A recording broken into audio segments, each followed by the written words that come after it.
Alright, today I'm going to give you guys a detailed look at this Adam figure from Threea. And here it is, real steel Adam. It's a 1/6 figure. And here's what the box looks like. And this thing is very, very big.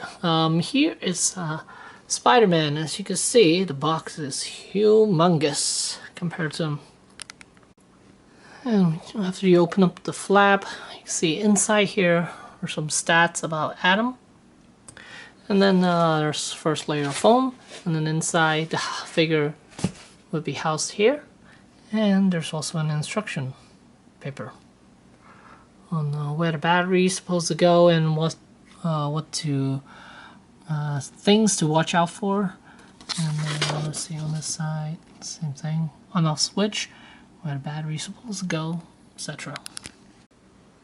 And so here we have Adam outside the packaging, and he does not come with a base. This is just so he can stand up and show you guys in this video.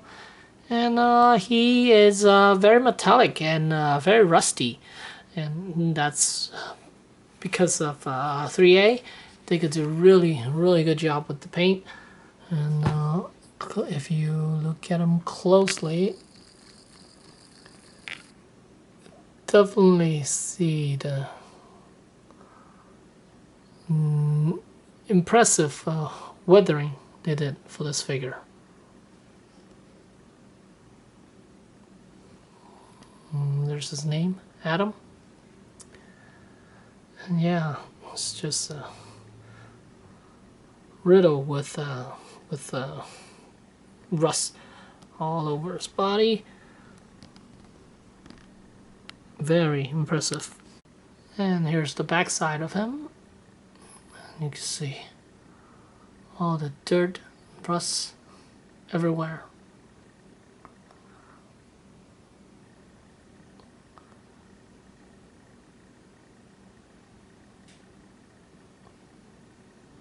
Quite an amazing accomplishment by Threea. That's why I like their stuff, is because the paint job on their stuff are just spot on, and you could definitely tell they did a really good job with the weathering. So impressive. And as far as articulation, this guy is definitely top notch. I could understand why this piece costs so much, because of all the little intricate pistons and hinges and stuff like that. It's all over his body. You gotta be really careful with this figure too. A lot of the joints are ratcheting joints, and the head is on a ball joint, and then base of the neck, I'm sure you guys can't see, but there's another ball joint there, and this neck piece is rubberized. And then even the shoulder blades, they're on hinges right there. That's kind of neat. And then the shoulders here, you can see there's a ball joint right there. And then over here, there's a ratcheting hinge joint, like so. And underneath here, there's a, right here, there's a swivel joint. And then the elbows are on a hinge. And when you move his arm, when you move his elbow, this piece, the bicep piece, will actually go inward with this, because there's the hinge right here, and there's a hinge back here. You guys will be able to see it better at this angle.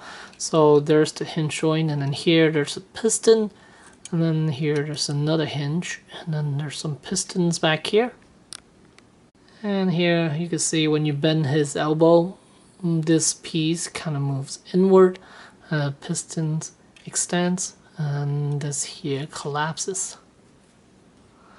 And there's a swivel joint right there, and a ball joint right there, and then articulated fingers.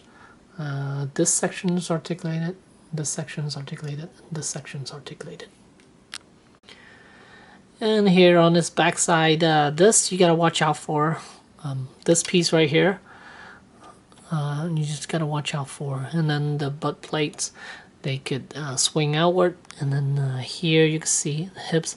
This is a ball joint, and then down here there's a hinge joint, And then here, there's a swivel joint for the thighs. And then here's a hinge joint for the knees. And then there's a ball jointed ankles. Here there are some pistons that move around. And then there's toes articulation as well. And this whole top half of the body could actually pivot left and right. So that's kind of neat.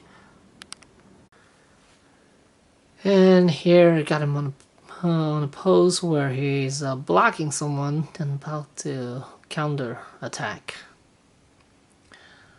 So yeah, he is very impressive as far as the articulation, but you do have to be very, very careful with this figure because all the plastic on him are hard plastic, so you don't want to risk breaking him. So you gotta be really gentle with this.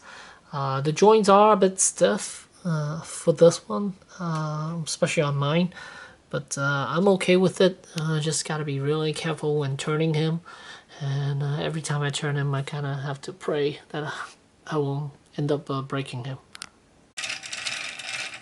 And there are two light switches. One is behind his head and one is on the side of his body. And then you turn both of them on, then you get the lights on the head. And also the chest and the fan on the back, which is making quite a lot of noise. Right here, you can see that thing's rotating. There's some lights on the back right here. And then I believe the switch is... no, not on this side. The switch.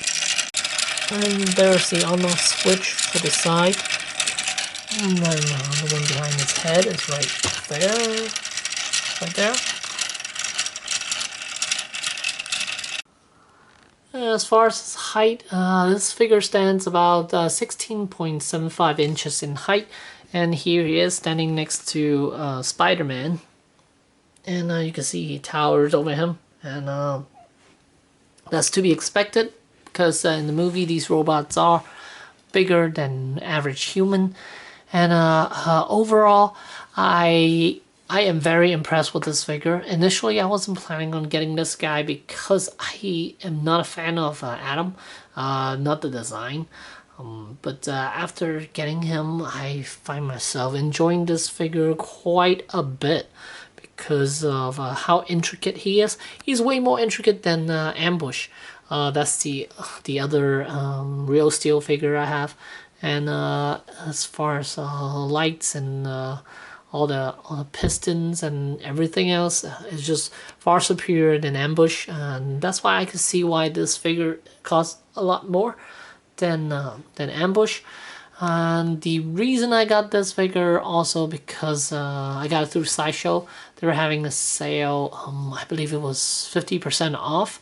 That's why I was able to pick this up for with shipping and everything almost roughly about 200 bucks or so. That's the only reason made me jumped on this. Yeah, so if you do have this, you know how good this figure is. And if you don't and you see it for less, then I do recommend getting this because it is a very impressive figure, and the engineering on this figure is quite spectacular, in my opinion. So yeah, and detailing on him, also top notch. Can't fault it anywhere at all. Yeah, so there you go. There's Adam from 3A, and thanks for watching.